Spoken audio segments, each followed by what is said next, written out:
Hello, I saw your question on the discussion board. I believe you want to practice factor by grouping. I did change your problem. On your problem, you posted it had a minus 14 here, which will not factor. You'd say it's prime, but I changed it to a plus, so it would factor. So we have 3x squared minus 13x plus 14.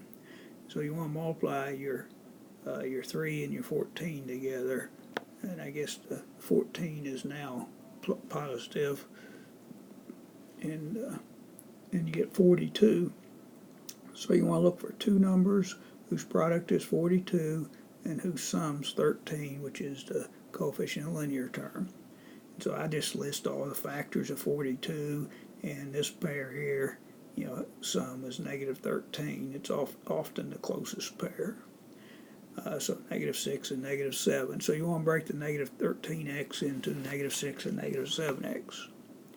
Then next, you want to factor by grouping. You want to look at this first pair and factor the common factor. And they both have a 3x in common.